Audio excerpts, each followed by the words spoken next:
Boppity boop. Nut. Yep. Half-blood. And Beth says now. They like the jet. Who needs Quintus? We need Quintus. Okay, here we go.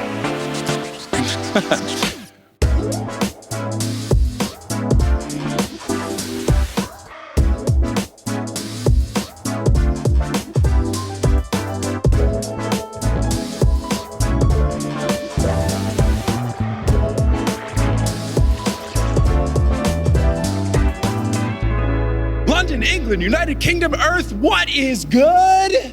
Let's make some noise. Whew, man. It is a delight to be here, back again for another live podcast. This time, though, switching gears to the Percy Jackson world, which I'm very excited about. I'm so stoked to talk to all of you. There are a ton of people here. This is awesome. I'm very excited to be over here and show you all the joy of a New York-based book. The flip on the first 5 years of my career, which is a real fun time. We've got a fun, interesting set of chapters to get into, and we have a fun, interesting guest to join us. What better way to celebrate the London show than to have a Welsh guest? I know there's some listeners from Wales who reached out like, I love that you've done this for the London show. So please make some noise and give a round of applause for our guest tonight, and that is Joel Rochester. Make some noise. Hello, thank you. Thank you. For the folks at home listening after the fact, I brushed my hair while Joel took the stage. How are you? I'm good. To everyone, Mike was just like, can you bring my brush when you come on? And I was like, oh, yeah, sure, okay.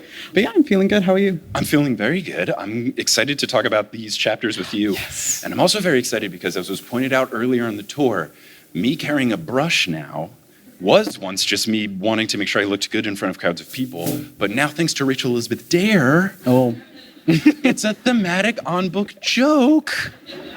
So if the Lord of Time comes in, I can just throw it at him. Yes.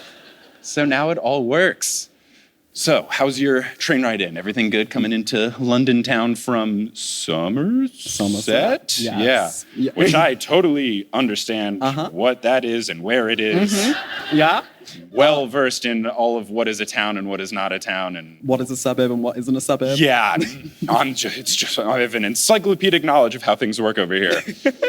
But yeah, no, it's been pretty good. I'm very excited to discuss these chapters tonight. And I think there's definitely a lot that goes down in So to everyone, I can't do any spoilers, so I'm just going to be smiling and nodding the majority of the time whilst thinking about things. So a fun job I've given you in front of a crowd of 200 people. Yeah, I'm just like, yeah. Nod, smile, and look pretty. You're doing all three. Now, we're going to finish up chapter 18 and do as much of chapter 19 as we can get into. Chapter 18, which is titled Grover Causes a Stampede. We've not gotten to that yet. We will get to it. And I'm very excited about it. My prediction for it was quite different than what actually happened. Oh, but interesting. I love the stampede. I thought it was going to be a stampede that he called to bring in to help the fight. Mm-hmm. But he did help the fight. It's just the different direction that the stampede was going. I didn't realize who would be stampeding and all of that, but now I've got it. So where we last left our heroes in the discussion is that the firmaments, the arms were all being prepared, the battle readiness. Clearly, I've gone to military school. They're all getting set up, and Silenus was like, we've got to talk to Grover about exiling. And Chiron was like, get out of here. We can talk about this later. So narrator Percy, right off the bat, says that it is the largest battle preparation that he has ever seen at Camp Half-Blood. Everyone is dressed in armor. The Hermes cabin has set up all sorts of traps around the Labyrinth entrance. Beckendorf is working on 2 enormous catapults. And this is a recurring theme for these chapters, is me seeing words written out that I've said my whole life and never actually spelling them. I did not realize it was catapult, just P-U-L-T, and not catapult, P-A-U-L-T. And now I'm like, I've been mispronouncing this word for 31 years. Oh. It's always so weird seeing words like you're used to hearing them and then you see it written down, you're like, that does not sound like that. No. And then it's like the weird flip that I think more people have is that, especially if you read a bunch of books, like I'm assuming everyone in the crowd does, there's the phenomenon where you read a word and then you've never said it before and then you just say it exactly how it's spelled and then you look very silly like me in 5th grade when I said luncheon instead of luncheon. which is just, come on, it's just spelled that way. How am I supposed to know? But I think this was like the reverse for me, where I don't think I had ever read catapult as a word written out. And now I feel bad about all the times I've mispronounced it. It's okay, it's fine, but no one called me out on it, so maybe I'm not the only one. Either that, or maybe everyone silently was like, this goober. Okay. You do you. Catapult, or maybe they thought it was like a weird like Northeast accent thing where they're like, oh, Maybe. okay. I don't know. But there is also the Ares cabin there, and they are on the front lines. They are in a phalanx formation with Clarice calling orders like she's Leonidas in 300. And there are also the Apollo campers and the Hermes campers scattered throughout the woods. They have bows ready, and then also in the woods are the satyrs, and they have wooden cudgels, which I had to Google because it was one of those like, I've heard this word before, But what does it look but like? I don't know what it is. Yeah, and it's just like a club, which makes sense, especially because Grover, when he ever has any sort of club type thing, does really well. Like when he has bones, he's just like a monster. He can just defeat. I guess he's not a monster. He's like a savage who can beat monsters. He just gets so much better when he's got those. The club weapons. Right, yeah. He's good with a blunt object. And then they also made shields out of tree bark, which is interesting. Yeah. And I want to know, did it take like a lot of layers? Because when I think of tree bark, I don't think of strong. I think would of flaky. assume so, because like, but then also how durable really is it if like it's tree bark? Like, unless it's some special kind of tree bark, because otherwise they're gonna smash pretty easily if it's like. Right. The only thing that they said was that it was rough tree bark. I'm like, well, I guess I'm glad it's not smooth, but I don't know of any other type of tree bark. Like, Who knows? I guess you could have smooth tree bark for particular types of trees. And I'm envisioning a tree in my head, but I'm also not good at tree names. Are birch trees smooth? Yeah. All right, nice. Thank you very much. Tree expert in the front row. But yeah, I guess you could have smooth tree bark, but even that is like even thinner. So that would just be silly. Yeah. So I guess there was the distinguishedness of the rough. It was rough. I'm assuming it was thick. Again, we'll have to wait for the TV show to come out. And I guess us the visual aid. Yeah, what does it look like? We need to know. Annabeth heads over to the Athena campers, who have a command tent set up. And from that tent, they are directing operations. And Argus is at the door of it as well, serving as a bodyguard future warrior. The Aphrodite kids are running around, fixing everyone's armor and combing their horse plumes in their helmets. And I know this is just a fun joke to put in the kids' book, but the cynic in me was reading this going, okay, there's got to be something else that they can do. Like, there's got to be, surely there's something that could be more productive. Like, they do some sort of love magic to distract the enemies. Like, there's got to be something going on. Just like put a bunch of mirrors. They could like be fooled by their reflections. Ooh, yeah, this could go Hunger Games where, like, No. PETA was really good at decorating cakes. So he's like, oh, camouflage, look at me go. It's very weird that you mentioned Hunger Games because literally I've been rewatching them this past week. Okay. And you saying about like Peter doing the kind of cake decorating thing, it just reminds me of like when his like face is that rock and he's just there like, well, we and I'm all like, made how? fun of him for that, thinking it was ridiculous. And then, is it a cake is now a thing. So weirdly, it has aged incredibly well. Is it Peter Malak or is it a cake? Is that a boy, a tree, or a cake? But, right, they could have totally done something where maybe they were doing, I don't know, camouflage for the campers. Oh my, yeah, they should have been doing camouflage face paint and stuff Like for the makeup archers. tutorial. Like, yes. here's how to like blend into that. Get ready with me, and I'll make the people in the trees look more camouflaged. Yeah. That would have been, no. There's definitely could have been more use, but you know, they're going to go to war. They may as well look fashionable doing it. Right, better look good. And at least fixing the armor does have like a function. Yeah. And they're also trying to make sure that it looks good. So you get a little hybrid of fashion and function. True. You know, like the boots that I'm wearing. These are good for walking around the snow. And they're big old Timberlands. They're very comfortable, but then also can be like, New York shoes. I'm doing Percy Jackson shows. It all works.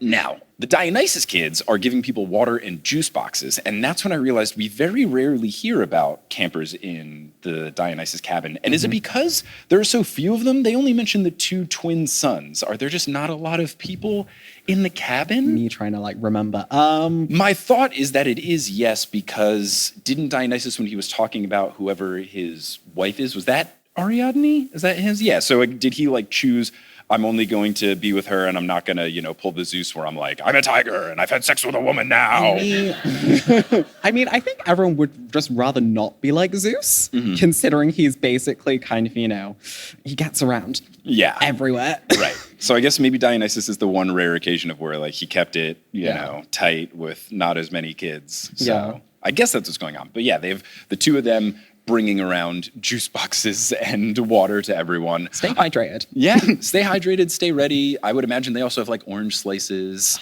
I don't know, is that not, okay, that is the zero laughs. In America, when we play soccer, football. It is a stereotype that parents will bring orange slices and then Capri Sun. Is that also? Okay, okay. That at least is. Moms will bring orange slices and Capri Suns to eat and drink after the game for rehydration and sustenance. Interesting. And all that. Joke would have killed in America. Would have been amazing. Now, Percy thinks that this whole setup is very nice, but stop talking about Capri Sun. Percy thinks that this whole setup is nice, but Chiron whispers to him, it isn't enough, which feels very daunting. And Percy's heart sinks when he realizes, oh no, Chiron's right. Yeah. He realizes that Chiron's right when he thinks back to the sheer number of fighters in Kronos' army, the terrifying nature of some of the people in that army, and then also just the intensity of Kronos' power that Percy felt when he was at Mount Tam. Yeah, it's very much a moment where like, you don't really know what's going to happen with Percy because he's kind of facing this reality of like, oh, we might not come out of this. Right. And I don't know, like, I guess people reading this, like first-time experience could just be like, oh, there's going to be some casualties. Yeah. And there's going to be some death. Yeah. And it's just like, yeah, and it happens. It happens super quickly, and not only within the chapter does it happen pretty quickly from, oh, let's get set up to, oh, a couple pages later, the fight is happening.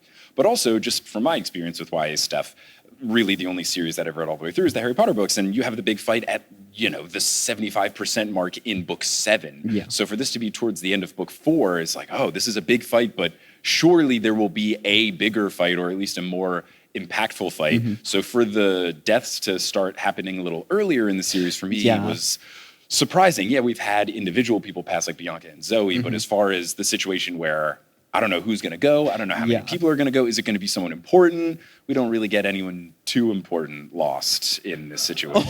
Oh, big Leaf Fletcher fans in the crowd? Whatever. I think some of the gods would disagree, but I guess specifically for the story, like we don't lose Beckendorf, we don't lose Selena Beauregard, like we don't lose the people that we are friends with.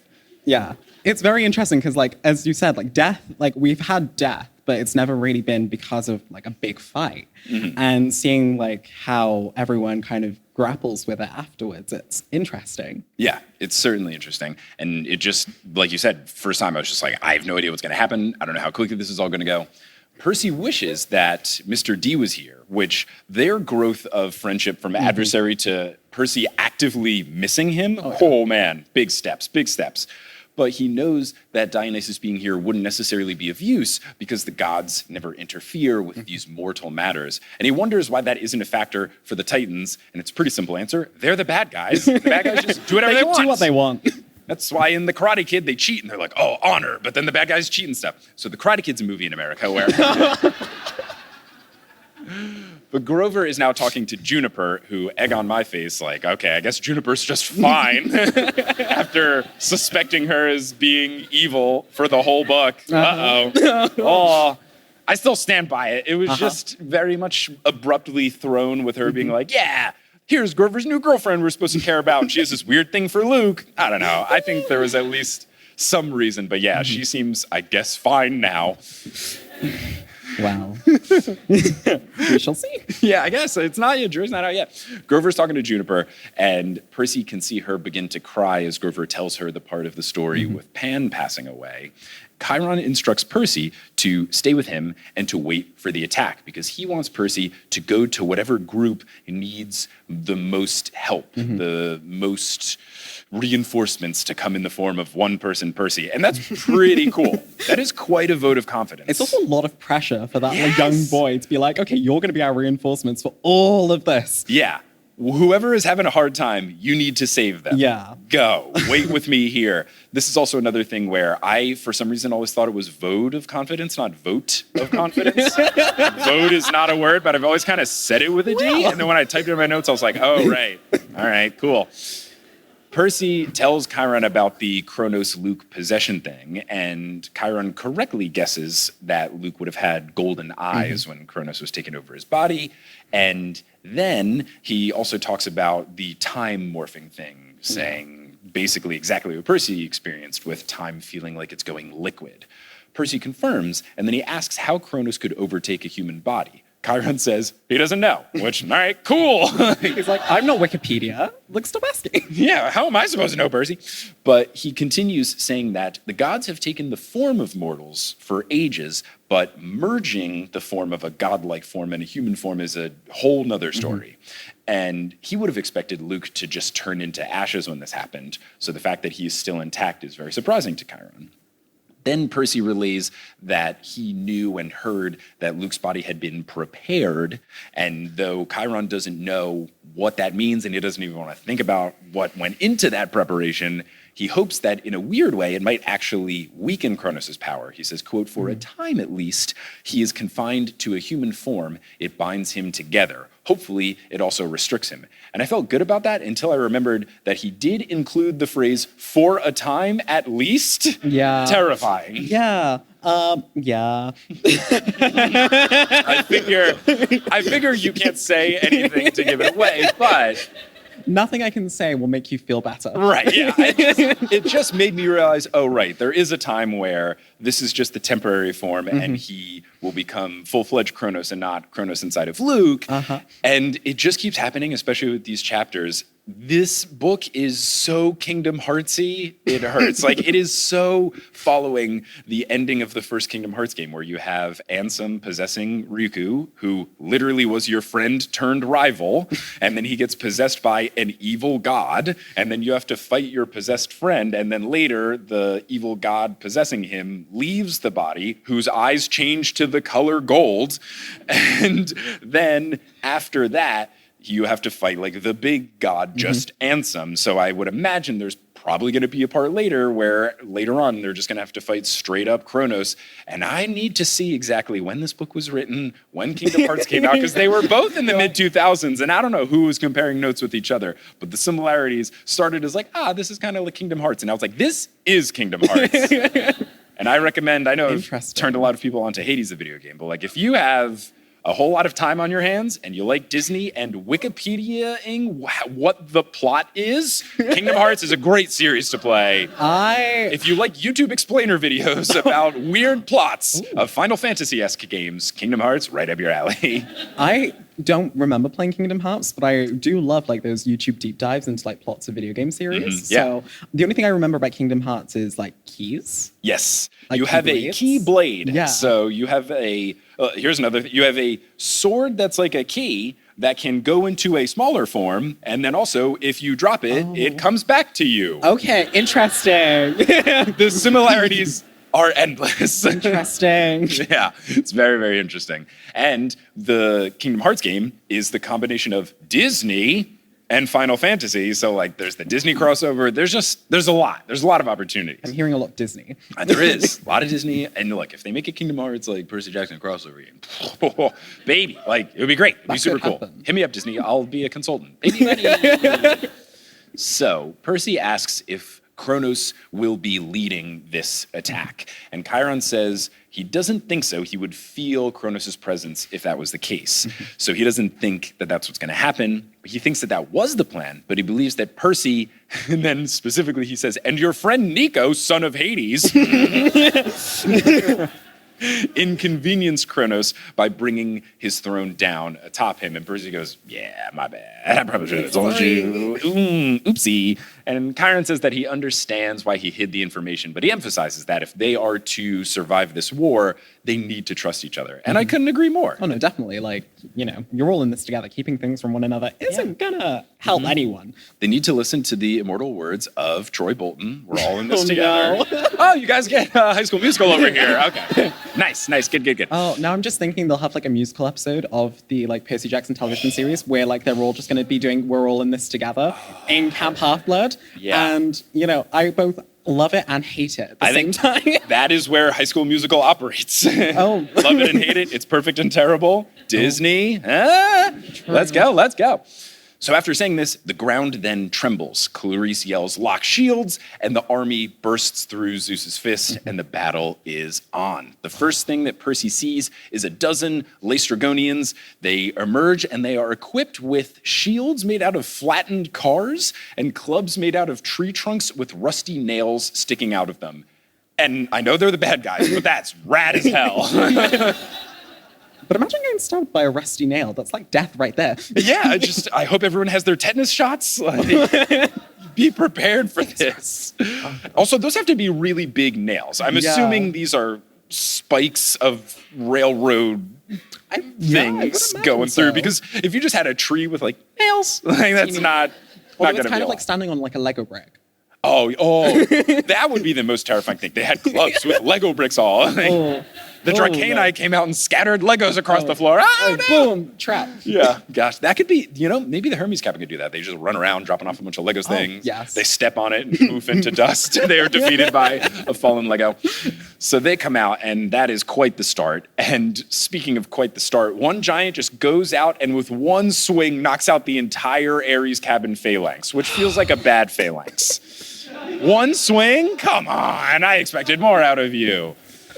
Oh gosh, yeah, no. Not an ideal situation. Beckendorf yells fire, and the catapults launch two boulders at the giants. One hits a car shield and doesn't really do much, but another one hits a giant square in the chest, and they fall down. So they're making some progress. We love to see it.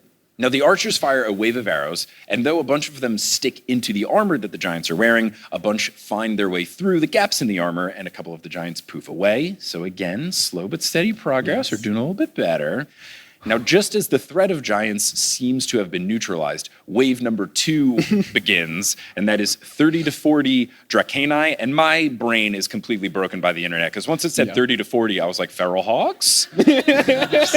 Absolute rot that Twitter has done to my brain. Oh, God. Yeah, Yeah, oh, gosh, yeah. So some of these Dracani get hit by the archers, and then the Athena cabin head out to start attacking. Percy then sees Tyson riding atop one of the giants, and he's just hitting it in the head repeatedly with a shield. And narrator Percy says, I don't know how this happened, but I really hope they've talked about this in the TV show, that they're going to add some extra scenes and discuss some things that got glossed over. I got to see how Tyson gets on top of the giant. That's just very cool. Right. Did he run and jump? Did he climb on a tree and then vault? Did he just scurry his way around? I feel like he would climb on a tree and then just jump. And it's like one of those things where they're just looking and then it's just like the star in the sky that just go like on top. And then I think it'd be really good. Yeah. I think it would be awesome. I really want to see it. So he's on, banging him in the head. That's fantastic. The Dracani have spears and nets, and they're hissing and running around. Not a fun vibe. Chiron is very casually firing arrow after arrow, and he hits a monster with every single one, which has big Legolas energy, but also big Dumbledore energy. Yeah. Where he's very casually fighting Voldemort, and that makes it that much more impressive. But just to really hit everyone, if you just watch some of those Legolas fight scenes, he's just nailing people one after the other. It's great. So satisfying. And I'm just like, satisfying compilation, just Legolas shooting arrows at people. Oh, that's got to be on YouTube, right? Just no, Legolas definitely. wreck and shop for 20 minutes? Oh, yeah. No, there's definitely a compilation of that. Yeah, and then as long as it has my favorite part in all of cinema, where he skateboards down the stairs on the shield.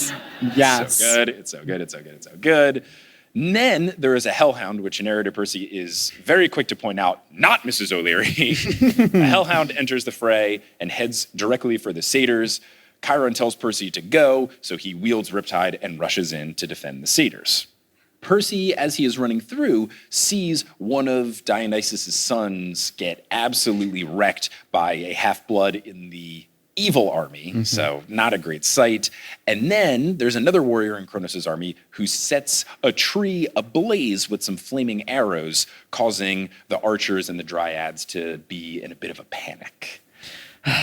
Yeah, setting fire to nature is just not a great move. No, it's just really sad, and I get that it was a functional thing, like the archers are in the trees, but also, I don't know, do you really have to bring the trees into Honestly, this? they're just innocent bystanders, and now you're just like, You're attacking the trees. Not only are the trees good for the environment and stuff, but they're home to some of these magical beings. Just really, really sad. They're just causing all the sorts of destruction. Percy sees a dozen Dracani divert from the main fight just to go into the camp and cause destruction, which just seems needless, where they're like, oh, we're just going to go and, like, I don't know, break the doors down to the cabins. Like, all right, come on. Let's take at all least the stick it books to the out, fight. like, throw in water, like, we're going to eat all your food. Yeah, just causing chaos. Percy knows that the only person who's anywhere near them is Nico, so he calls out to Nico and he points at them. And Nico, who's in the middle of stabbing a telekine, looks and goes, oh yeah, okay, and understands what Percy is calling for, so he goes into action. He takes a deep breath, he points a sword at them, and he says, serve me. And a fissure opens up near these enemies, and out rises a dozen undead soldiers from various eras. There are United States Revolutionary Army folk, there are Roman centurions, there is a Napoleonic cavalry, and they are on skeleton horses, which I think is very cool. Yes. Always love getting some bony ponies in the mix. Bony ponies! No. Oh, God. Nico just summoning, like, a skeleton army. Yeah. Mm-hmm. Yes, go Nico. Honestly, it makes me very, very proud and excited of him and for him because, you know, his powers only develop from here. And yeah, he's pretty cool. I'm very excited to see, but the stuff that he's done is very cool. And I also want to know, like, the logistics of how it works because, you know, he opens this fissure and then people show up. Are these people waiting in some sort of lobby, like a mercenary thing where they're ready to go? Or are they, like, mid-conversation, then it's like, oh, yeah, so nice to see you down here in the underworld. Ah! Oh, I have a bayonet now. Ah! You know? It's like those video game lobbies, like right before you play, like Overwatch, where you're like right before you play the game. That's where they are. Yeah. And then, you know, it's like, okay, Nico has now summoned you, go. And yeah. That could be, it's one of the sentences of the underworld that's not necessarily Elysium, but it's something that's okay. It's like, all right, you do have a job, you have to be in waiting. You're like a volunteer fireman where you have to wait, and then if the siren blares, you got to go down a pole and go into action. That would be cool. It's like a pole, but it goes up, and then you go into zoink, and then you're like, I'm here. Who do I fight? The snake people? Okay. Now I'm imagining kind of like an office type sitcom where it's like in the underworld. Yes. And it's just all of them like trying to like figure out what they're doing whilst being summoned up by Nico to do their bidding. That's good. The combination of the underworld and just some sort of office drama or office comedy works really well. I mean, that's a big part of Hades, the video game, is that Hades just has to do a bunch of paperwork. He's like, and he's just like a grumpy old boss that has to manage all these people. Some of the funniest lines in the game is when he just kind of complains about his employees, and it's so funny. Just he has to deal with tedious paperwork. It's great. I love it. Always a good vibe.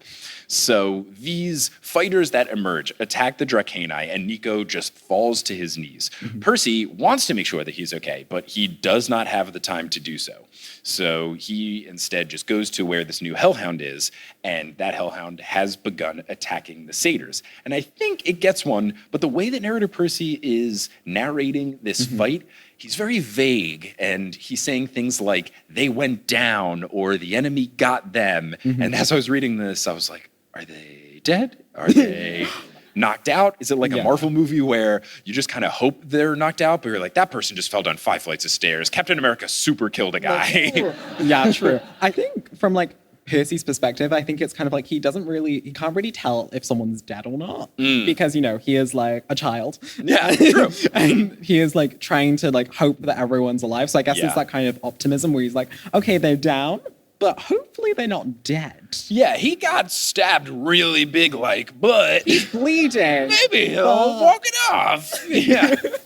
Percy gets the hellhound's attention. It turns, it growls at him, it leaps, and it begins to knock him down. But as he's falling, he puts his hand back and he feels one of Beckendorf's jars of Greek fire, and he throws it into the beast's mouth, and then it basically erupts into flames, and he's all good. Percy then sees that knocked down satyr, and they aren't moving, which isn't great. But then he hears Grover call out his name, and when Percy looks, he sees Grover and Juniper trying to put out a fire that is happening to Juniper's tree. Grover plays a rain song on his reed pipes, which I can only assume is Let the Rain Fall Down by Hilary Duff. Because in the past, he's known Hilary Duff's songs, so it feels like a fit. Yeah, maybe. Yeah. Hilary Duff, Summer No Rain. Percy gets near, and he focuses all his energy to try to channel the nearest water. But it's a creek that is a half a mile away, but he's able to make it work, and this wall of water just comes rushing through the forest, and thankfully it extinguishes the fire. Grover thanks Percy. Percy says no problem, and then he re-enters the fight with Grover and Juniper following, and they look like they are ready to just cause some mayhem. They are very angry that Juniper's tree has become a semi-casualty of the fight. Now, when they are getting back into the fight, it seems like things have gotten to a point where it's evening out. Some of the forces of Cronus's army have been defeated, so it seems like they're kind of weathering the storm, but then Percy hears a familiar shriek, and it is the yell of Campe. And I unfortunately remembered, oh, right, she's gonna come back, and she's here, and that's just not the person you want to have enter the mix. Yeah, no, definitely not. Like, yeah. Not what you want to hear, not what you want to see. She flies to the top of Zeus's fist and oversees the carnage of the battle. And she glees with cruel delight as she puts Ariadne's string into the head of her waist lion, which is fun when your pockets are evil, scary monster beings. She does that, and then she brings out her two curved swords, which are covered in poison and emitting this green poisony mist. She screams, and just from screaming, it scares some campers so much that some of them run away and get trampled by hellhounds and giants. Not good when someone simply showing up and going, blah, defeats a bunch of people. Oh. Honestly, I know we're supposed to hate her, but she is kind of a girl boss. Yeah? But like a good girl boss or like, girl boss? A bit of both, you know? I feel like she's definitely the type to be like, yes. Just filled with motivational, inspirational things to put on Instagram How stories. do you think the army is so motivated? Yeah. It's the Instagram feed. Yep, she's just sharing vague things where like, I guess, okay, sure, great. Yeah, like, I guess we prepared the body. Yeah, I guess cool. we did this. Yeah, fine, whatever you say, please don't attack me. Chiron then yells, De Immortales, and he fires an arrow, but Campe must have sensed his presence because she is able to avoid it, and that's his first missed, so that's a big deal. Did you understand what the De Immortales thing was? Is that like a Greek thing of saying like, oh no, Campe is here, or was he trying to be like, good arrow, and then it was bad? I didn't really understand. I think it's a call out. I can't remember specifically, but I think it is a call out to like be like, oh, you immortal, like. Okay, so angry at Campe, like, blah. Yeah. Okay, good. It would have been embarrassing if he was like, Apollo, please help. And then Apollo's like, oh, I'm busy. No, I'm driving my car. Apollo's other things to do. Yeah, I gotta make the sunset happen. Tyson then finishes the giant that he was atop. They are knocked out cold, and Tyson calls for other people to stand and to fight rather than run away from Campe, and he gets attacked by a hellhound as he is chasing after her. Campe then flies over and lands on the Athena cabin, which completely smashes it. And then Percy runs towards Campe, and Annabeth is joining at his side. And they get this exchange where she says, this might be it. And he says, could be. And she says, nice fighting with you, Supergiant. And he says, ditto. I love this. I love it. And it's sad, but also nice at the same time that they understand that they are half-bloods and they might not make it out of certain fights. It's good that they have this approach, but then at the same time, sad to realize, they're just teenagers and they have to realize at any moment this might be it. It's just, if my life ended at high school, it'd be terrible. It's definitely hard. It's definitely something they've had to deal with from a very young age, given the fact, they attract these kinds of dangers just by being half-bloods. But I think the understanding between Percy and Annabeth is one of the things I love about the series so much, because when you eventually go on to like Heroes of Olympus, they go through a lot together. Yeah. A lot together. I know. Nothing. I'll keep it vague and all I know is that they are there. I know they're in it, but that is it. Right now. Yeah. And I think it's the understanding that's like established here that really helps them later on. So I love these moments between them because it's like, that they're always going to have each other's backs. And you know that like, even if they both do die, it's like at least they went out supporting each other and doing what they could. It's nice. It's also just like a very efficient way for them to operate. Their lives are so constantly filled with danger, like you said. If they had to worry every time, like, oh no, what if we die here? It's like, that would just really add up. Like, how long can you spend combined just percentage of life worrying when you're faced with danger so much? So for them to not spend that time just always being like, oh, this might be it. They can just be like, yeah, it might be it, whatever. Okay, cool. So they put themselves in the way of Campe, and they try a divide and conquer strategy, but it seems like Campe can almost fight independently with each arm and not have to worry, just very intense stuff that they're dealing with. And speaking of that, the poison that is on these swords just kind of emits almost like a poisonous aura or mist, where Percy just says that it's hard to keep fighting. Like, he can just feel acid in his eyes and in his lungs. It's just kind of hard to keep it up. He calls for reinforcements and no one shows up, which is not what you want to hear when you go, help, and then you are met with silence. But he doesn't have to wait too long, because 3 arrows from Chiron go boom, boom, boom into her chest, which is really nice.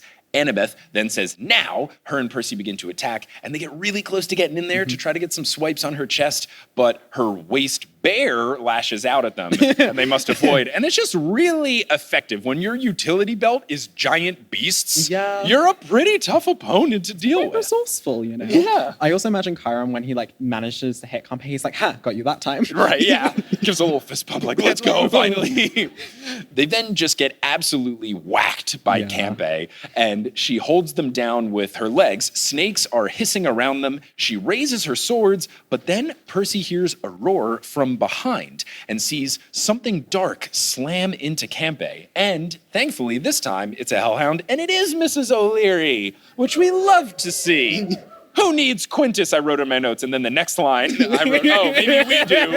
As Daedalus enters and says, good girl. And he starts slashing up a bunch of enemies. And a final note before we break for intermission, not only is Daedalus here, but also Briares is here, which is super cool. I knew he was going to come back at an important moment, but of course, the cool thing happened when I read these books where things are so intense that I forgot this dude even existed. So when it said he was here, I was like, oh, right, he's a character. Oh, right, I hoped he would come back at a big important fight moment. Yeah, even specifically to fight Campe, who is his big enemy that he hates. It's just the perfect moment for his return. And now we will take a pause for intermission, which will be a break here, and also a break if you're listening to the episode. But don't worry, there's more content for the episode and also for here at the show. See you all soon. Hello and welcome to the Admiral of the Labyrinth Japan edition. Kelly and I are here in Tokyo right now, and we've been having a lovely time in a couple of different cities, and it's just been really nice. But I am here to talk about the podcast, so let's talk about the podcast. First, I haven't mentioned it in a while, but we have a bunch of TNO merchandise, and if you have not gotten any merchandise to rep your favorite podcast about a boy reading Percy Jackson for the very first time, and by boy I mean grown man, and by that grown man I mean me, you can get merchandise for TNO at Olympian.com/merch. We have Riptide inspired pens. We've got t-shirts that are pro pigeon related. We have stickers and signed posters and digital items such as previous live show video streams and digital wallpapers. And you can get the TNO theme song as your ringtone. And there's different customized text tones you can get. There's a whole bunch of really fun stuff that all lives at Olympian.com/merch. And I want to start making some new merch as well. So I'm going to begin designing that. Keep your eyes out and your ears open for updates about that. But in the meantime, head on over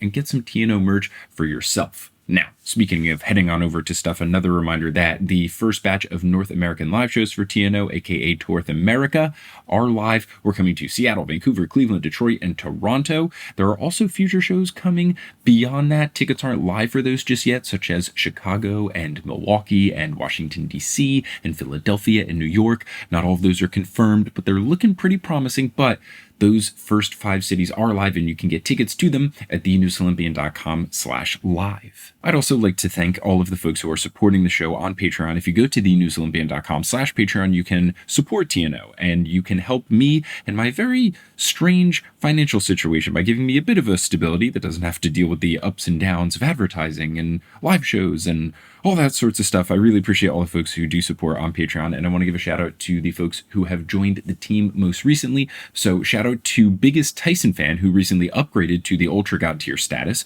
Shout out to our newest Super God tier patron, Casey. Shout out to our newest God tier patron, Katie. And shout out to our newest Demigod tier patrons, Christian Farrier and Jacob Lancaster. Thank you all so much for your support. May Apollo bless you that when you are closing your curtains before you go to sleep, you completely block out the sun from trying to peek through any cracks in the windows and wake you up, just so that you can get some nice sound sleep. Now, if you're all caught up on the news Olympian and you are looking for some more content from me to consume, first off, thank you. I'm flattered that you would want to have more Mike Schubert content in your life, but I'm happy to let you know that there is something that I've been doing recently for the past few months that has been super fun, and it is a Dungeons & Dragons live stream that I'm doing with a couple of other podcasters called 20 to Midnight. If you go to twitch.tv/20 to midnight or you search 20 to midnight on YouTube, you can watch our past streams and our upcoming streams where we play D&D. It is game mastered and designed by Gabrielle Urbina, and then me, Beth Eyre, and Emma Sherjarko are the characters. I play a bard, and we are making our way through this incredible world that Gabrielle has built for us, and it is fun and improvised and silly and goofy, and even if you don't know anything about D&D, it's just a fun, captivating story, and you can learn how to play D&D along the way because we're very accessible to newcomers, and it's just been a really fun time. You can learn more about it on our website, which is 20tomidnight.com, 22midnight.com, or as I mentioned, you can go and find us on Twitch or on YouTube. We stream every other Wednesday at 2 p.m. Eastern, but you can always watch the replays either on Twitch or on YouTube. That's 20 to Midnight. It's super fun, and it's a D&D campaign where we are racing against the clock to save the world. Now, before we wrap up here, you're going to hear words from a few sponsors who make it feasible for me to be a full-time podcaster. Some of these ads will be read by me, others of them won't. The ones that are not read by me are inserted locally, so if you live in Japan, don't be surprised if you hear an ad for a Monjayaki restaurant because, oh my goodness, I need more of that in my life. And I hope that I can find a Japanese restaurant that makes that in the States because I had never heard of it before coming here. And now I've been wondering where it's been all my life and I want to eat it all day, every day. Anyway, once those ads are complete, we'll get back to this episode of the Newest Olympian. What's up, everybody? How's it going? I hope you had a good intermission. I hope you ate lots of tiny British ice cream.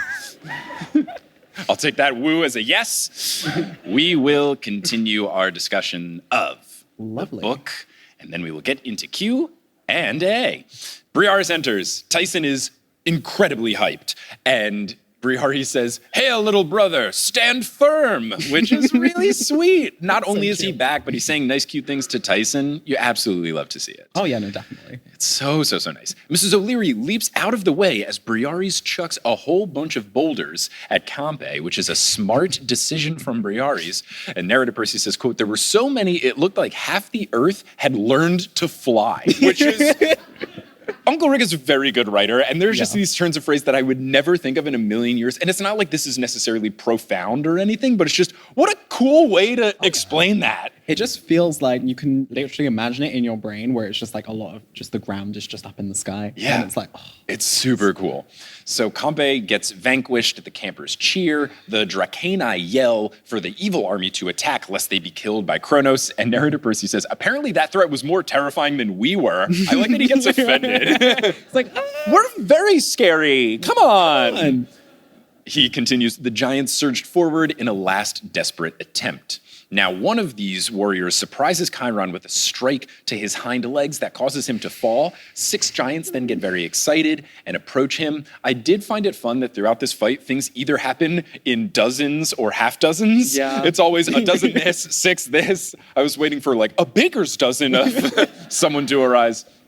Percy yells no, but he's too far away. Narrator Percy then says, then it happened. Grover opened his mouth, and the most horrible sound I've ever heard came out. It was like a brass trumpet magnified 1,000 times the sound of pure fear. And I thought, okay, pretty cool. Seems like a fun new... Go off, I guess. Right? Yeah, it's a fun new skill that you've learned. You've leveled up. You get this new attack in the game. Kronos' army all drop their weapons and flee back into the labyrinth. And I thought, the stampede of the title, of course. They all get in, the tunnel closes, and the battle is over. That's it. It was so quick. I was very shocked at how abrupt it was, but that's the point. Yeah, it's leading up to like what I would say is one of the top 10 anime showdowns of all time. Very good, very good, very good. So they all are inside, and it seems like things are pretty cool and chill. Percy helps Annabeth to her feet. They run over to Chiron together, and they ask if he's okay. And he says, "How embarrassing." Which I love. I absolutely love. "I think I will be fine. Fortunately, we do not shoot centaurs with broken legs." And in America, well, you guys have horse racing over here too. You do the same thing where you're like, "Oh, the horse is broken a leg." Yeah, you're glue now. Now, Annabeth says,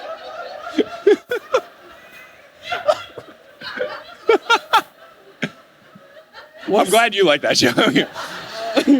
Sticky situation. Annabeth says that he needs help, and she will go get an Apollo medic. He says no and insists that other people get medical attention first, and then he wants to know from Grover how he did that, which is amazing. Grover blushes and says he has no idea where it came from. Juniper says that she does and hugs him. But before she can continue, Tyson yells for Percy to hurry because Nico needs his help. And I was thinking, oh no, right, when we last left Nico, we didn't know exactly what was going on. Mm-hmm. Thankfully, he seems not to be okay, but he's not dead. His clothes are smoking, his fingers are clenched, and the grass all around him has died and turned yellow. Percy rolls him over, kind of supports him up, and calls for someone to bring him nectar, so an Ares camper does, and Percy pours the nectar from the canteen into his mouth, and Nico kind of snaps back and is feeling a little bit better, but he's confused and is wondering what's going on, what happened, that kind of stuff. Percy asks what happened and if he can talk, which I thought was really thoughtful. Yeah. Not only just be like, what happened, but are you good enough to talk? Also, what happened? Please tell me. I like that he kind of checked in. That was really nice of Percy. He is kind of considerate towards Nico, and I think it's really cute just like seeing the way that their relationship grows like later on, and like how there's that care and that consideration there, because, you know, they've been through a lot and like he needs time. So yeah, I'm excited for their dynamic. I know that there are other stories of them together. I don't know what they are. I know there's the new book coming out with the two of them. Not Percy. Let's just not even say anything about it. I thought at least that it was like a Percy and Nico thing. I don't know if they do something in the demigod files. I don't know what it is. I would assume they still have something ahead of them. And I like that he has his literal half-brother relationship with Tyson. And I feel like Nico's more of, you know, not an actual brother, but a found family type thing. So it's like interesting. Cousins, yeah, but still like an older, younger mentor thing. So it's just nice to see Percy have that dynamic with someone younger that he feels more caring towards versus Tyson where they're more of equals. I just really enjoy seeing all the different relationships that Percy has. So it's really nice. Yeah. Nico says that he has never tried to summon so many spirits before, and it exhausted him. So that's what caused him just to crumple to the ground. He says that he'll be all right, though, which is good. I want to trust Nico here. And he is surprised to see that Daedalus arrived. And Daedalus admits, yeah, I made a mistake. I was here to correct it. And he is a bit scuffed up, but he seems to be doing better than everyone else. And as time goes on a little bit, Percy realizes that his body self-heals, which is a pretty nifty trick to have. Yeah.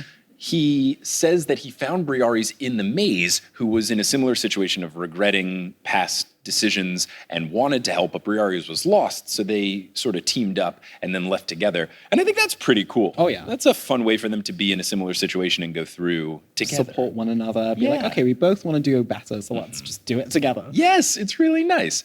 Now, while Briares is hearing this, he begins to look a bit bashful, and he's also simultaneously signing a bunch of autographs. Which is cool, and I want to know who was asking for autographs, because obviously Tyson thought he was a big deal because he's a Cyclops, but I don't know who else would be super hyped to see Briares. I guess they've taken enough history classes where people would be very surprised, but the instinct would be like, can you sign my shield? I thought it was very I can just imagine they like, in all of the chaos, just had a signing table just like set up where you're just like, yeah, like I can do this. Like, oh, thank you. Mrs. O'Leary has a big stamp and is just doing paw print signatures. Yes. Tyson is overjoyed that Briares decided to come, but Briares credits Tyson for reminding him who he is, and he says that Tyson is the true hero. And Percy says, I knew that a long time ago. Which I thought was nice and encouraging, but also a weird flex. But then Percy tells Daedalus that the army is still in the maze and they're soon going to reemerge. Daedalus agrees that as long as the labyrinth is there, Kronos' crew can use it, so it cannot continue. Annabeth is worried, though, because what Daedalus said is that the maze is tied to his life force. So if we get rid of the maze, we're getting rid of him. But Daedalus confirms, saying, yeah, when I die, the labyrinth will die too. He says he has a present for Annabeth. He takes out a laptop with a Delta logo on the cover. It contains all of his work that he was able to save from the fire in his workshop, plus all of the notes on projects that he didn't start. It has designs, it has ideas that he couldn't develop, and it also has things that he didn't want to show the mortal world, but he hopes Annabeth might find interesting. And talk about a perfect gift for someone. This is incredibly up her alley. Yeah, no, definitely. Like, there is definitely a lot that... Yeah, God. We'll leave it at that. Yes. I did instantly wonder, though, I want to know what the laptop looks like. Is it an old laptop? Is it a new laptop? Does it have cool games on it? I feel like it would have games on it. Yeah. I feel like it would look like, I wonder. I mean, I feel like he'd be very good at Minesweeper. That feels that chess game. labyrinthy. Oh, yeah, he would love playing chess. So, that could work. Yeah. Annabeth is in awe. She calls this priceless, and he says that it is a small compensation for how he has acted. Quote, "You were right, Annabeth, about children of Athena. We should be wise, and I was not. Someday you will be a greater architect than I ever was. Take my ideas and improve them. It is the least I can do before I pass on." So a really nice turn from Daedalus here. Percy says, "You can't just kill yourself. That's wrong." And Daedalus says it's not as wrong as the 2,000 years of crimes, and that genius does not excuse evil. And genius does not excuse evil. It's really good for how we're dealing right now. I'm just going to send that to every weird Elon Musk reply guy. Oh, but look at all this stuff he's done. Yeah, no, like, not cool. Very relevant in the times we're living in. Yeah. He says that his time has come and he must face his punishment. Annabeth warns that he's not going to get a fair trial because of Minos being one of the judges of the underworld. And Daedalus says that he'll deal with it, and he is just going to trust the underworld judgment as much as he can. He says, "What else can we do?" And he looks at Nico when he says that, and Nico's face darkens, and he agrees. And then Daedalus asks Nico if he will take his soul in exchange for Bianca's, which I thought was a very enticing offer for Nico, and I was very proud of him for refusing. Oh, same. A huge mature moment for him. Oh, no, definitely. Because I think in that moment, it's very appealing to him, where it's like, oh, I could have my sister back. But I think the conversation that he obviously had with Bianca earlier, it's kind of like, no, she is where she is now, and she needs to do what she does. Yeah, and that's basically what he says, is that she needs to remain where she is, but he does tell Daedalus that he will help release his spirit, which I thought was a very interesting way to say, yeah, I'll kill you. But then with what happens, it makes more sense that he does actually release his spirit and not just, hit him with his sword. Daedalus nods and says that this is a wise decision for him to not do the soul exchange, and then he asks Percy for a favor, to care for Mrs. O'Leary because she can't be left alone, and he doesn't want her to return to the underworld. And I think this is very fun. I like Percy having this big pet to think of. And speaking of big pet, Percy, as the narrator says, quote, "I was thinking that my mom's apartment wouldn't allow dogs, especially dogs bigger than the apartment." Yeah. But I said, yeah, of course I will. He'll figure it out later. He always does. Daedalus says, in that case, he is ready, and he is ready to see his son and Perdix and apologize to both. And I think that's nice of him to apologize to Perdix. I don't really know that he has to apologize to Icarus, though, because Icarus was the one that was flying around, and Daedalus was like, please don't do that. I don't think this is going to work out very well, and then it didn't work out very well. So but then also with Perdix, he was kind of like, ha, Icarus died, ha, ha, ha, ha. Again, as you were the guest for that episode, killing children is bad. Yes. But Annabeth is in tears. Daedalus turns to Nico, who draws his sword, and Percy's afraid that he's going to just slash him. But instead, Nico says, "Your time is long since come. Be released and rest," which is really nice. Daedalus smiles in relief, and he freezes in place. His skin turns transparent, and you can see the bronze gears inside of him show and then stop. He then turns to ash and disintegrates. Mrs. O'Leary howls, Percy consoles her, and then a giant earthquake happens, which they believe to be the labyrinth crumbling, and Percy hopes that the army has been buried, and I would either doubt it or I would at least think that they're going to form a new army. Like, this is not the end. There's going to be more fighting to have happen. Percy looks around and he says to everyone, come on, we have work to do. And that's the end of chapter 18. And we will now get into chapter 19, which is called The Council Gets Cloven. And even after knowing what happens, I still don't really get it. But I wrote as my guess, is this a pun? I guess they revisit the Grover situation and hopefully he's okay, or he just like separates from the council. So pretty solid guess, yeah. So there are loads of goodbyes to go around, and narrator Percy notes that this is the first time he has seen the camp use burial shrouds, which, yeah I was wondering, is anyone dead? Some people are. Percy never wants to see it again, understandably, and unfortunately, we learned that Lee Fletcher is one of the people who has fallen. And that's sad because we knew Lee for a little bit. But in your opinion, no one important. I mean, he is more important than if they said an unnamed person or someone we never met before. But like, I'm not losing sleep over Lee Fletcher being gone. There's other people who I'd be much more upset about. He's like the first step. Like, he had a name and that was it. You know, it's like, this is only the beginning. I know. That's what it's going to be.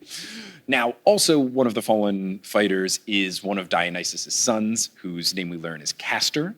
Percy feels bad about never learning his name in all of the years that he's been at camp. But again, Percy, you're always so busy actively saving the world. I feel like you can get a pass for not knowing everyone's name and having a relationship with everyone, all that kind of stuff. I mean, it's not like they can have a group chat because like their phones don't work. So the monsters would smell them. Oh no, literally. Yeah, so I think it's totally fine. I think he's being a little too hard on himself. Now, Castor's twin, Pollux, tried to say a few words, but gets too choked up and instead just lights the funeral pyre in the amphitheater. And here's another thing I learned, that it's not spelled amphitheater, it's spelled amphitheater. It's A-M-P-H-I theater. And I guess you guys would spell it theatre and we would do theater. But I never knew it was amphitheater with a PH, but I guess you still pronounce it like P, right? It's not like amphitheater. No, amphitheater. Yeah, it was just like an extra H in there for no reason. A lot of me realizing I've spelled and said things wrong. Big English awakening here, which I guess makes sense as I'm here in England. Narrator Percy says, we spent the next day treating to the wounded, which was almost everybody, which is rough. Yeah. The satyrs and the dryads try to repair the forest. The Council of Cloven Elders hold their emergency meeting at noon. And there are the three senior satyrs, Chiron, whose broken legs are healing, so now his wheelchair is actually functional. So that's nice that he's used it and is familiar with how to use it. And then the grove is filled with satyrs and dryads that just kind of want to see what's going on. Annabeth, Juniper, and Percy stand by Grover's side. Silenus wants to exile Grover immediately. No trial, just get him out of here. Chiron convinces him to at least listen to the evidence first. So our team describes the whole Crystal Palace story, and then some of the folks who are in the battle describe the stampede call. Juniper says that it was panic, aka the power of the wild god. Percy's confused, but then she explains. During the first war of the gods and the Titans, Lord Pan let forth a horrible cry that scared away the enemy armies. It was his greatest power, a massive wave of fear that helped the gods win the day. The word panic is named after Pan, you see, and Grover used that power, calling it forth from within himself. So I think it's pretty cool. Yeah, very cool. I figured the mist going into Grover was a good thing. I didn't know how it would manifest, and pretty sweet situation. Yeah, a pretty neat ability that can come in use. Yes, I would love for it to be used again, but we'll just have to see. But it does seem like a nice pull in case of emergency power for him to have. Imagine he's just like out at the disco and it's panic at the disco. Silenus thinks that this is absolute blasphemy. Silenus instead believes that it was a blessing directly from Pan, not something that was channeled through Grover. Grover says that's not the case, and he explains that Pan let his spirit pass on into the whole team. He says, quote, we must act. Each of us must work to renew the wild, to protect what's left of it. We must spread the word. Pan is dead. There is no one but us. And Silenus thinks that that is a poor result of 2,000 years worth of searching, and instead they should continue the search. Now, he demands a vote, and he asks who would believe such a ridiculous satyr anyway. And then, as narrator Percy says, a familiar voice says, I would, and it's Mr. D, which is great. What a lovely return. Everyone turns to see him, and he is wearing a formal black suit with a deep purple tie and a violet dress shirt. I hope this is not clashing. I hope it works well. colors-wise, but I do like the I vibe. feel like it'd be very fashionable, so I would imagine it would match well. Yeah, I trust that it would be okay. Yeah. I'm glad he at least wasn't wearing a leopard print jumpsuit or whatever to the trial. I wouldn't put it past him. I wouldn't either, though. Yeah. Maybe I could even see, maybe the lining on the inside of the jacket is leopard print, so it doesn't show, but it's there Yes. underneath. No, That could be yeah, no, really fun. definitely. His socks are probably leopard print as well. Like, he's doing the things that I do at weddings where it's like, well, I have to dress nice, but let me put little tiny things, pops of color where I'm legally allowed to. Narrator Percy says, his eyes were bloodshot as usual, and his pudgy face was flushed, but he looked like he was suffering from grief more than wine withdrawal. And at first I was confused, and then later on he talks about, hey, one of my sons just died. And I was like, right, that's why you're sad. Look, I just forget things when other things happen. There's only so much I can be looking at. The satyrs bow when he arrives. Dionysus waves his hand, and a throne made out of grapevines appears, which is super cool. What an entrance. And to make that entrance even better, he sits down, snaps his fingers, and a satyr rushes in with a plate of cheese, crackers, and a Diet Coke. See, what cheese? This is my big... I'm like, what cheese is he eating? Yeah, it would have to be something fancy. Oh, no, definitely. Like aged cheese of like Yeah. a millennia. I'm a big brie guy. I like a good brie. Not too stinky, but I like get a little kind of spreadable, a little soft, easy to put on a cracker and such. Yeah. That would be my vote, but I don't know like what's going to pair well with Diet Coke, I guess. Yeah, I don't think anyone's ever made any like tasting menu of cheese with Diet Coke. Until now. Make one right here. No, I love all cheese. So whatever one Dionysus goes for, It's going to be we'll good. find out in the show. Yeah, we will see. We'll be tuned into it. We'll have to see exactly what cheese. In a couple of years, we'll have you back on for Cheese Watch, so we see exactly what cheese shows up. I thought when he snapped his fingers, it was going to be something magic, but instead it's just a demanding snap, a rude snap of bring me cheese, which I thought was kind of rude. But then that all washed away because as he sits down, he goes, miss me? Ugh. I'm all in on Dionysus now. What an entrance. My goodness. All the satyrs are falling over themselves exuberantly to say that they do miss him.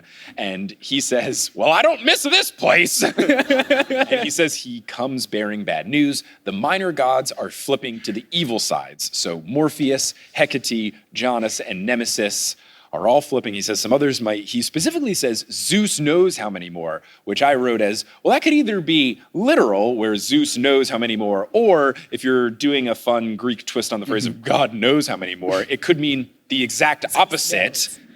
And then the next line, thunder rumbles, and then Dionysus says, scratch that, even Zeus doesn't know. Which, always fun when I write something in my notes and then literally the next sentence Answers it for you. comments on the thing that I thought of. He then demands to hear Grover's full story from the top. Silenus objects, saying that it's all poppycock, a real cock and bull story, if you will. Dionysus's eyes flare with purple flames, and he says that he just learned that his son is dead, and he's not in the best of moods, so back off and let me hear the story. So I at least thought that this was nice, as nice as it can be that Dionysus cared for his son enough that he would be sad. He doesn't just have the God approach of, oh, I got a bunch of kids, so what's another one gone? I like that he at least, is affected by the death of his son. Oh yeah, definitely. I mean, like we said, if he has like so few kids, it's like each one that unfortunately passes is going to mean a lot to him. Yeah. And might not be important to you, but it's important to him. I'm not saying it's not important. I'm just saying in the context of reading and the characters we love, some are easier to stomach, like Castor, whose name we didn't even know. Silenus gulps and instructs Grover to proceed, and after he's done telling the story, Dionysus says that this sounds exactly like something Pan would do. He says Grover's right, the search is silly, and the satyrs should begin to think for themselves. He demands that a satyr then bring him some peeled grapes, which I do not understand why you would want peeled grapes. That just feels gross and gooey, and the only experience I have with peeled grapes is when you use those to make fake eyeballs around like Halloween time. Or I guess if you wanted to feed a dog grapes, because I know grape skin is what makes grapes bad for dogs. Don't feed a dog grapes. Interesting. It's bad for a dog. Interesting. Yeah, when I learned that, I decided I will never feed a dog anything because I don't want to feed them carrots and be like, you fed them carrots, like dog? Never taking the risk. Never, ever, ever. Silenus insists that Grover is a traitor who should be cast out, but Dionysus votes no Chiron votes no. Silenus asks who's in favor of exile, and the other two elders agree. So Grover's looking like he might be facing a 3-2 loss. But Dionysus says that God votes count double. Yeah. So it's tied 3-3. And I know I usually call out the little shenanigans that they pull. I'll allow this one. I'm fully here for it. It makes sense. Totally. Because it's not the journey, it's a destination. And I just want to know exactly, can we get to the point where Grover's okay? So I like that it ends in a tie here. Silenus says that the council cannot stand at an impasse. So Dionysus says, then let it dissolve. I don't care, which is so good. Oh, I love his approach here. It's perfect. He's just like, Silenus needs to silencio. Yes. Yes. Turn into silent. Get out of my face. Literally. Silenus bows, and then the 3 elders leave, followed by 20 satyrs. The rest stand around like John Travolta in the Pulp Fiction GIF meme, where they don't really know exactly what to do. Grover takes charge. He tells them not to worry, that they don't need the council. They can figure things out all on their own. So power to the people, power to the satyrs, power in numbers. I love it. He reiterates the words of Pan about how they have to save the wild bit by bit. And he's really taking on a leadership role here because he starts to divide them into groups, and he puts some in charge of helping out at national parks. He puts some in charge of searching for wild places. He has others defend parks in big cities. I love this. I love the approach. I love that he's taking charge without any sort of push from anyone. It's fantastic. Yeah, it's a lot of growth for Grover. Growth. Growth. And I think because in the previous books, he's so used to being kind of like Percy's kind of like sidekick in a way, that now he's been able to like really come into his own kind of like scenario and like his own mission. He's like, okay, full speed ahead. Yeah, it's not necessarily Percy and then also Grover who helps. It's more of just an apples and oranges thing. Like Percy's good at these things, Grover's good at these things. Exactly. They both in this book have examples of big power super move with Percy and the volcano and Grover and the Stampede Call of the Wild. So I really like that. Yeah, as the series has kind of come on, he has become an equal and not necessarily a step below, which is really nice. I love it. It's really good. Annabeth says to Percy, well, Grover seems to be growing up. And I was like, come on. So later that day, Percy finds Tyson at the beach talking to Briares, who is building a sandcastle with 50 of his hands nonchalantly. He's not really paying attention to it, but he's able to build a 3-story compound with walls and a moat and a drawbridge. Fantastic. This is like some like elite level like Sims gameplay that I cannot ever do. Rosebud, Rosebud, Rosebud, Rosebud, infinite money, boom. Honestly. Oh, you guys aren't old enough for Sims 1? Did I just show my age? Okay, good. That was the thing where you got infinite money. I may have been like, I think The Sims is like a week younger than me. I was saying this to Kelly and some of my friends before the show. I'm already kind of feeling old. And last night when I did the show with Potterless, Dottie is like 26 or 27, and I'm 31. I'm like, oh, Dottie makes me old. I'm like, oh no, Joel like just turned 23. Right? Or are you even younger than that? No, I'm 23. Oh my God, okay. Still, whoa, that's gross. Yeah. Not you, not your age, but like the thing when now I will have friends that are younger than like pieces of media than I've interacted with. Like that's wild. Younger. Still. Yeah. I remember getting The Sims. Like that's wild. But yeah, making an incredible sandcastle. And Tyson is nearby drawing a map. And what he is doing is he's giving Briares directions to the forges. And Briares wants to help out by teaching the Cyclopes the way to make better weapons and armor, ways that they have forgotten, which I think is fantastic. Briares adds that he also just doesn't want to be lonely anymore, and he wants to spend time with the Cyclopes, which I think is really nice. Oh yeah, no, definitely. I think being alone is hard, so you're going to want company. For sure. Percy says that he's not going to be lonely and that he will be very busy, and Percy, a little bit inside, is just a teensy bit jealous because he still hasn't seen the kingdom of Poseidon, and I feel like he's going to get there. I don't know when. I don't know if it's going to be in this series or the sequel series or something, and I will just not look at your face. But I feel like he's got to get there at some point because they keep talking about him wanting to go there. It'd be very cool. But let's move on. Briares says that he just wishes that Tyson could join too, and I was like, yes, we're not going to have to be without Tyson for book 5. I would have been very sad. Tyson blushes and says that he has to stay with Percy to help out. Briares shakes Percy's hand about 100 times, which makes sense. Yeah.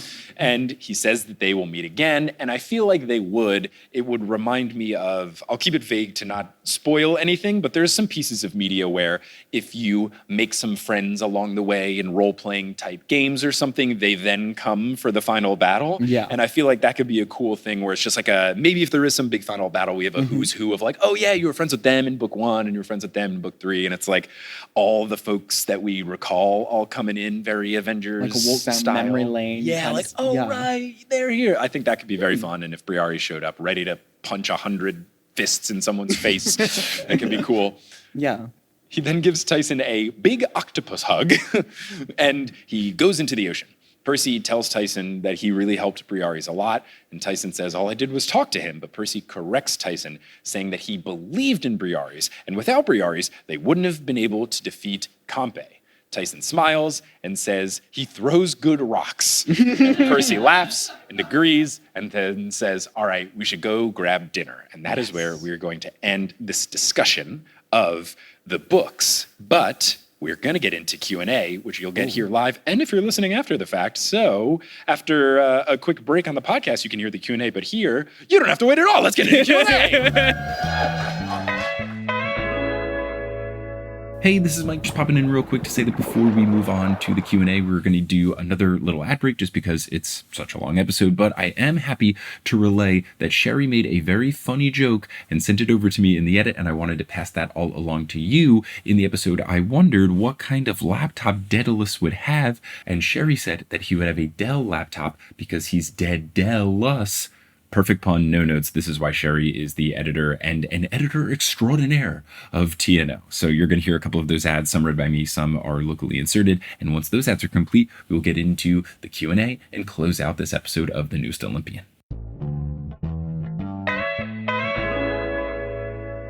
Thank you to all the folks who sent in questions. I will be reading them now, and we'll just do that until we got to get out of here around 9 o'clock. So this one is from Tara. Tara says, hey, Mike, you're in London, and you're bringing our heroes each a souvenir. What are you bringing to each of them?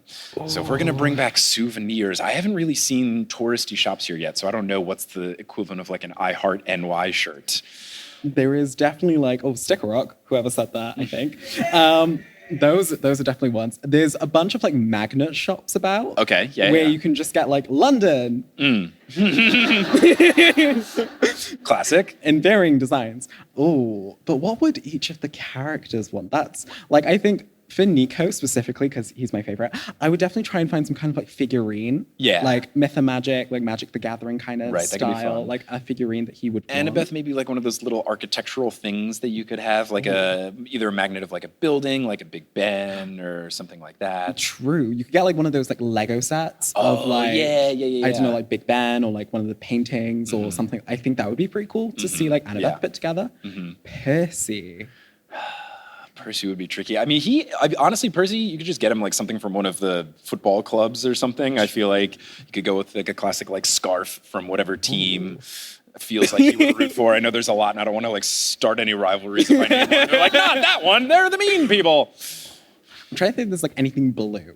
Like a blue. Chelsea has a blue logo. Yes. Yeah. True. Oh, Tottenham Spurs. Yeah. The Spurs, Hotspurs, yeah, sorry. They've got like navy uniforms. Football is not Chelsea's my got forte. royal blue. Yeah, you could get them like something like that. But yeah, and I think somebody would like for the Stoles, because they like to tell jokes and stuff. You could get them one of the little, what are the beef eaters? Those dudes that you try to like make their say something to make them laugh. Yes. With their big serious face, you could be like, yeah, practice your jokes. Someone with like a double-decker bus, maybe Beckendorf, because it would count as like a mechanical marvel, one of the big old buses, which Kelly is terrified of. They drive so fast, and they are so tall and big. They will also beep at you if you're in the way. Oh, yeah. In New York, pedestrians run the town. Like, if you walk into the street, a car's going to stop. Here, you're going to get run over. It's very scary. Now, this next one comes from Holly. Hi, Mike and Joel. If you could allocate each weapon from Hades the video game for a PJO character, who would get what and why? So it's okay. I'll go through these. Okay, cool. It's been a while since I played. One of them is the Stygian blade, so that is very obviously Nico. One of them is the shield of Aegis, and that's very obviously going to go to Thalia. Yeah. Then there's a bow and arrow, which we could give to Lee Fletcher, but he's dead now, so who? Yeah. But I think specifically with the game, the bow takes a lot of like planning because it's a matter of like aiming and firing. And then there's even a bonus if you like release it at a certain point, it hits for extra damage. That feels very Athena-y. So that feels like you could do planning Annabeth. Strategy kind of thing. Yeah. There's ones that are literally just fists, so that feels very Tyson. Yeah. And then there's one that's a gun. And like they joke about how silly it is to have a gun in the game, but it's just fun. And I feel like that could maybe be a Tyson thing because it's like a mechanical marvel of someone to have crafted it. It also just feels like it could be a Stoles thing too, because it's just kind of like crafty and tricky to have something that doesn't seem like it should work. Unfortunately, there's no reed pipes yet, but maybe they'll do like DLC or something. Maybe in the sequel. Yeah, in Hades 2, I don't know because I don't want to learn more about the game yet. I just want to like experience it. Yeah. But I think it's going to be more magic-y based, so that could be more Grover, where I think it's going to be less about physical, like I have a sword, I have a shield, and maybe it's more of like I have a magical power, and that would be way more Grover. So maybe he gets into the mix into the sequel. Okay. Now here's one, and the subject line is trying to spark a rivalry. This is from Irene. London is great, but Barcelona is better. Hi, Mike. We are Irene and Julia and came all the way here. Julia or Julia? Julia, okay. And we came all the way here from Spain for both shows. That's dedication. Amazing. I am sorry that there were like, when I picked the cities, it was just who downloads the most. London was number 2, so it was like, check. Spain didn't make the top 10, sorry. Flew all the way in from Spain, or traveled all the way. Maybe you took a train or something. You have more public transit here, and I'm so jealous. Our question is, if you were to be a god, which one would you be, and which god would be your bestie, and which one would be your enemy? So, if you're going to be a god, I would pick Hermes. And I'm going to pick this more of like the powers, not like the characters. But Hermes seems like pretty chill in the series. I just feel like I'm always running late and messages are sometimes slipping through the cracks. So I feel like if I was better at both of those things, that would be my pick. As far as my friend, I feel like I could get along with Poseidon pretty well. He seems like a chill dude in these books. He's very fun in Hades, a video game. And I love the ocean. I'm a big fan.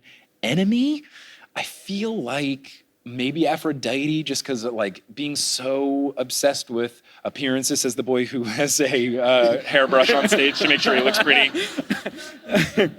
I feel like it would be annoying. But what about you? Who would you be? Who would be your best friend and who would be your enemy? I think in terms of God, I think I choose Apollo. Oh, that's a good call. Yeah. Purely because I like Apollo. He's my godly parent and, goes on a lot of fun adventures.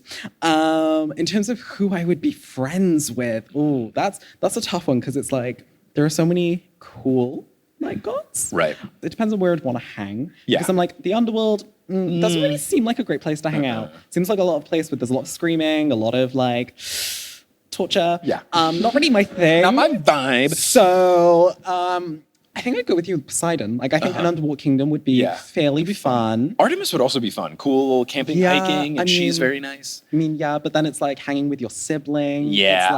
Like, right. Yeah. It could be awkward. Yeah. And then Ares, I feel like Ares would be fun to hang with, but then he'd get too carried away too quickly. Yeah. So I think for now, I think either Poseidon or Aphrodite, just because I feel like we'd go like get like massages. That's true. Like, it would have, like, she'd bring you to glam fun nights, things. Yeah. Face masks, like I think it'd be fairly nice. In terms of who I'd want my enemy to be, I feel like I'd have like a fairly like fun rivalry with Dionysus, where it's like we take the mick out of one another. Okay. But it's kind of that thing where it's like we secretly like are friends, but we don't want anyone else to know. Got it. Yeah. No, I like it. Harry and Draco, enemies, but they totally love each other. So this one is from Anna. Anna or Anna? Anna. Okay, so this is from Anna. It says, "Hi, Mike. My name is Anna. I'm from Serbia, living in London now, and I'm so excited to see you." And then in parentheses, your hair live. Yesterday's Potterless gave me an idea to ask you to pronounce these places. So I butchered the pronunciation of some things last night. And the one that got the most laugh was I said Suffolk instead of Suffolk. The other thing that happened last night is that we talked about like the West Country and I had no idea what was going on. And in that old episode of Potterless, I was like, I don't know. Like, do people think the West Country is like, just like no one lives there and it's not important? And then someone in an earlier email was like, Somerset is in West Country. So my apologies. I was ignorant. I had no idea. So here, I don't know how to like best say it. So this one, and I'll just like try to say it. The first one, I believe if you pronounce it the same way we do the sauce in America, it's Worcestershire. But it's spelled like Worcestershire is how it is spelled. Worcestershire. Okay. Oh, so Worcestershire. Okay. Worcestershire. Not like, okay, so we give it a little more of the R in the America. We say Worcestershire. Worcestershire. Which I remember the first time I had to find Worcestershire sauce was when I was working at Papado. I'm gonna look. I have to say it the way. When I had to get Worcestershire sauce, I was in Papado Seafood Kitchen. I should come back for a show and just say Worcestershire for 2 hours, charge $1,000 a ticket. I had to get it because, fun fact, barbecue sauce is just ketchup in Worcestershire. And we don't have barbecue sauce at Papado Seafood Kitchen, but some kid asked for it with his fries, and one of the chefs was like, oh, just do 3 parts ketchup, 1 part Worcestershire. And then I was like, where do I get that from? And he was like, it's in the pantry. And I went to the pantry and I was looking and I was like, there is nothing called Worcestershire. I was like, there is Worcestershire sauce. Is this it? He was like, yes. I was like, that's how you pronounce this? The next one, I do know it's Edinburgh, right? Not Edinburgh. Edinburgh. Edinburgh. Edinburgh. Edinburgh. Like bra. Edinburgh. Then there's, I think this one, do you just say Leicester? Leicester. Okay, yeah, but it's spelled like Leicester. I don't know how that. This one, I don't know how to else say it. It's spelled mouse hole. I would guess mouse hole. I would assume mouse hole as well. Okay. Muzzle? Muzzle. Interesting. Real. Muzzle? Okay, very interesting. And then the last one again, I don't know how to say it except how it looks. Looks like Godmanchester? Like God Manchester. Some of these place names I haven't even heard of. Is it Gomster? Come on. You invented the language. You can't just ignore half the letters. Wild. Anna says that it really is her birthday, and the subject line was shameless. It's my birthday. Please answer subject. That's a great question. Thank you for putting me on blast. Okay, this one is from V. The subject line is, it's like London, but spelled with A, so like Landan, baby. Is that a... Landan, is that a thing? Is that like a thing where people pronounce it that way? Or I think it's like some people do pronounce it that way. Okay. They begin this with, love the jumper, it's sick. Thank you. It's a very nice jumper. Thank you. I'm a big fan of it. Now, the question from V is, if you had a beastly utility belt a la Campe, which beasts would you want around your waist? I want an alligator. Just feel like that'd be big and chumpy. I am going to go out there and say I'd want an eldritch terror on my waist because then I can pin everyone mad. Oh, I don't even know what that is. Is that like a mythical? It's unknowable. Okay, fun. But yeah, I think like an octopusy kind of Cthulhu-like figure on my utility belt. Yeah. Just so it's like, oh, you want madness? Boom. Yeah. And I feel like it's the great thing to like rival Dionysus with. Mm-hmm. I think a unicorn would be fun just for vibes. Maybe like vomiting rainbows. Yeah, well, yep. Unicorn, maybe a narwhal on the other for some some symmetry, but not really. Yeah. Like, could be really fun. That'd be my pick. So this one is from Zoe, whose subject line is Yorkshire is better than London. All I know is pudding and tea when you say Yorkshire. Hey, Mike, if your trap door for your guests led somewhere, both fictional and the real world, where would it go? So that's a trapdoor. I joke that if someone spoils it, like when people get close to spoiling something and then don't, I say like, your trapdoor didn't activate to save from the spoilers. You did a great job. Don't worry. Thank you. If I had a fictional place for the trapdoor, I don't know. Real though, I would probably just have it be a thing where it like goes out and then they just fall right back into their chair. And it would be like, don't do that again. It's my job to not know things. See, but that sounds fun. So like, I would want to do that. What? Yeah. Yeah, maybe I can't have something. I need something that would disincentivize you. I can't encourage you to want to do it. Okay, so this one is from Jade. Jade says, if Percy and Annabeth do get together and have children, what powers do you think that they would have? So it would be an interesting thing because I haven't seen an example of this, or I don't know if we've met a character like this where it's demigod, parent, kid. I don't know if that gets explored in the books at all, or if it's something that is just like a big question mark, but it does make me wonder, like, is it going to pass down? Does only one of them pass down? Is it like a mix?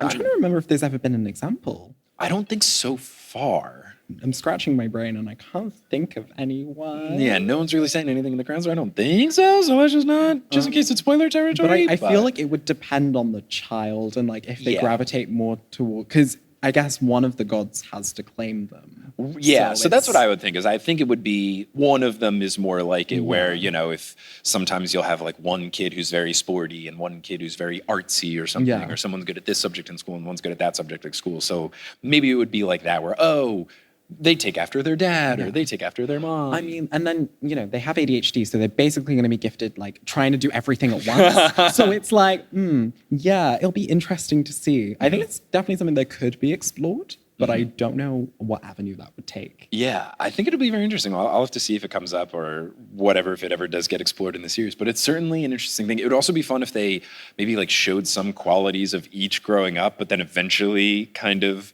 settle on one thing, like how some babies will grow up and be toddlers and they're kind of like ambidextrous before they decide if they're left-handed or right-handed, or even like weird things like my nephew is appearing to be right-handed, but he kicks with his left foot, but he's like now trying to kick with his right foot. So it's a weird, interesting sort of how do you pick thing. Yeah. So maybe that was like a little bit, it's like, oh, look, they didn't get wet in the bath. Or then it's like, oh, they like built a Lego set, but they're only 3. It'd be interesting to see what kind of happens as they grew up. It definitely will be something to watch. It reminds me of like another YA series called Divergent. Oh, okay. Where it was I've heard good things about this series. Where it was like you basically fit into like one specific like characteristic, but some people are divergent, where it's like they fit into 2 or more. And I'm like, any person with like ADHD like me, good luck. Kelly, I know, has read that series, and I have not read it. I've not seen. I think they made movies about it, right? Yeah, it's not. Yeah, I've heard they're not. I've heard they're not good. And Kelly once similar feeling to the Percy Jackson films. Let's say. Okay, got it. Yeah, Kelly like described it to me once on a hike, and my favorite thing about the series is I don't know too much aside from just like the big picture things, but isn't that the series where it's like Divergent, Allegiant, something, and then the 4th book is just called 4? Yes, because it's like the name of one of the characters. But I just like that they had a theme of like thing that ends in ENT, thing that ends in NT, thing that ends in NT. 4. Oh no, we've run out of words. 4? Yeah, that'll work. Yeah, it is weird, but. Yeah, it's an interesting series, but like I definitely think that could happen where it's like, oh my gosh, you belong to more than one cabin. Oh, I mean, on it, TM, because that could be a great idea for a Riordan verse book, right? Like someone who has to choose between cabins. Whoa, like I don't know if that exists or if that'd be a good idea. Rick, come on, let's go. Let's make it happen. Jade continues, while you're here in the UK, you should visit the New Forest on the south coast. We have free roaming ponies, donkeys, cows, and pigs. Sounds like a fun time. I have been near the New Forest. I went to uni near there, and someone I know lives there, and they love it. So. Is there an old forest as well? I don't think so. Okay. But, I mean, something called New Forest implies the existence of an old forest. Yeah. But I don't know, not always, or at least they're not always related. Like I'm from New Jersey, but I'm sure that's very different from Jersey here, right? Where's Old Jersey? There's Old Jersey. I have no idea, unless you guys also, I don't know, love the beach and the shore. Now, this next one is from Ellen. Ellen says, hi, Mike. Are Hades the video game ever going to sponsor you? I have emailed them. Fingers crossed. Asking if they wanted to sponsor or be on the pod. They have not yet. So I would say if you want to get them on the pod, just like badger them on Twitter and maybe they will come through. But yeah, I think it would be fun to do some sort of episode. Like if I got to interview someone from Supergiant Games, the company that makes Hades, it'd be cool just to know from their perspective, like how they put together their mythology. Because it's just an interesting process where Uncle Rick does this, where there's multiple stories about particular characters. And then he kind of picks whichever version he thinks is the most interesting or fits his story.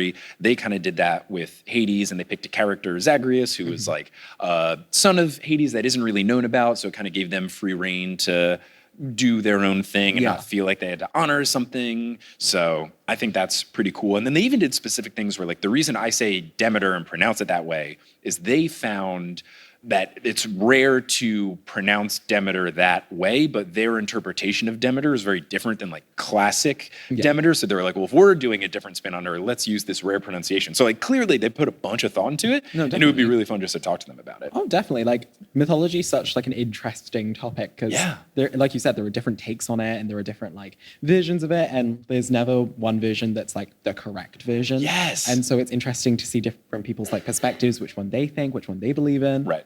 It's the coolest version of there's no wrong answers. Yeah, like there's all the different interpretations. And then Ellen continues, I bought the game for my partner for Christmas. They've played it nonstop. At this stage, you are making the money. I actively am.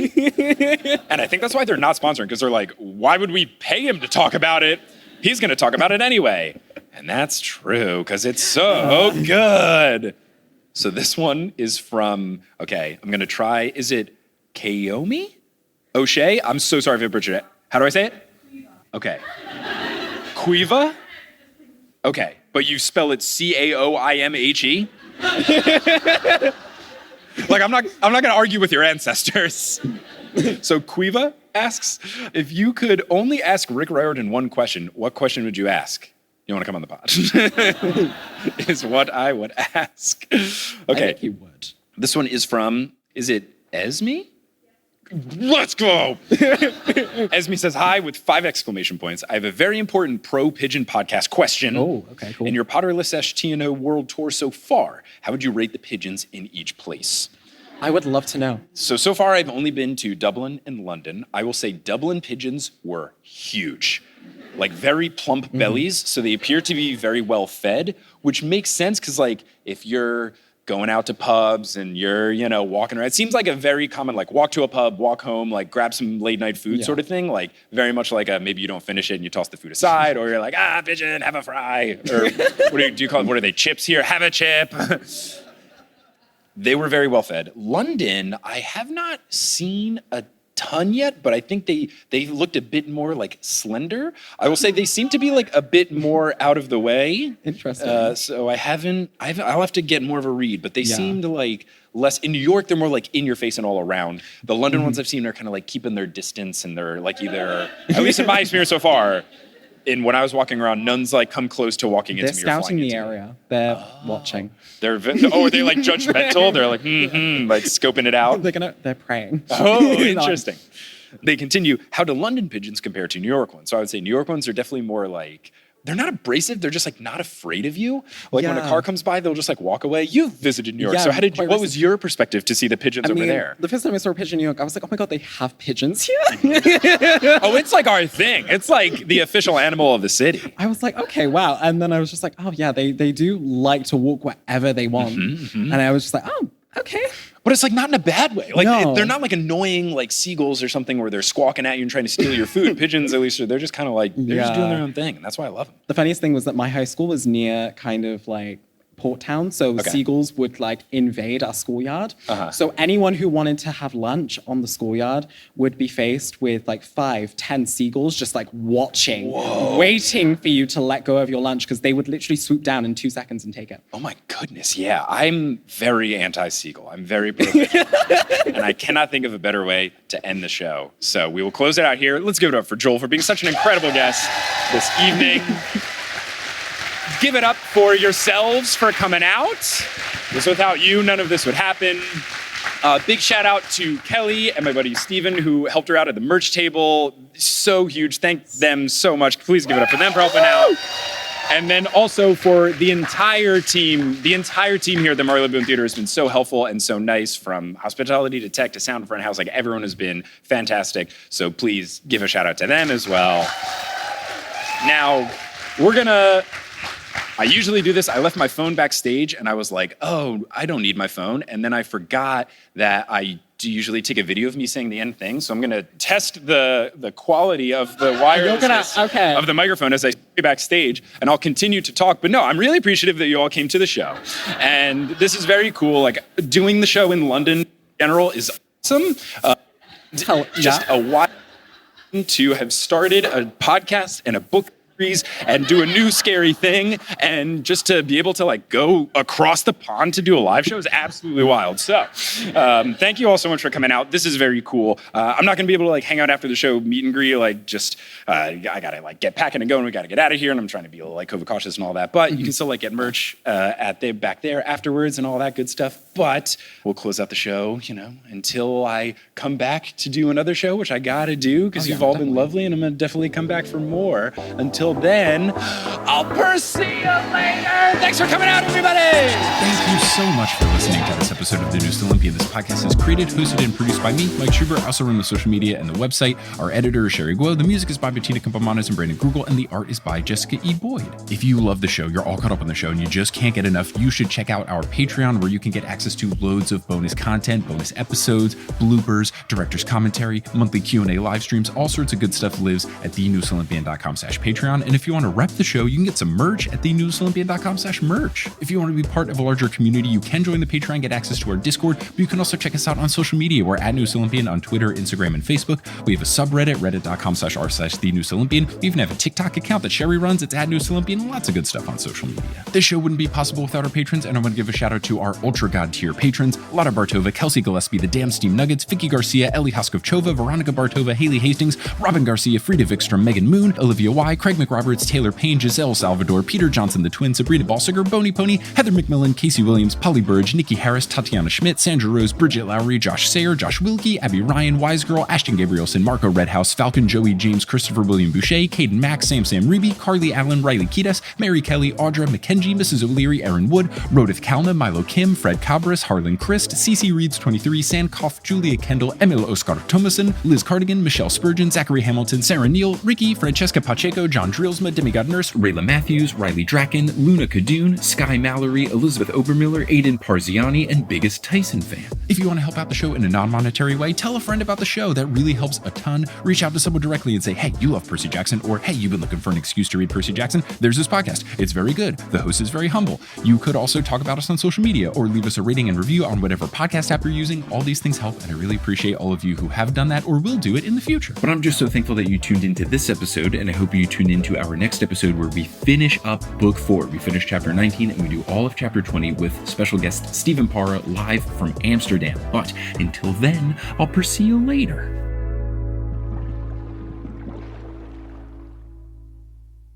Hey, how's it going? It's me, ASMR Meg. So for this week's segment, I have some babbling brook audio from a temple that we visited in Kyoto. It was very peaceful and very calming, and I hope you enjoy that sound.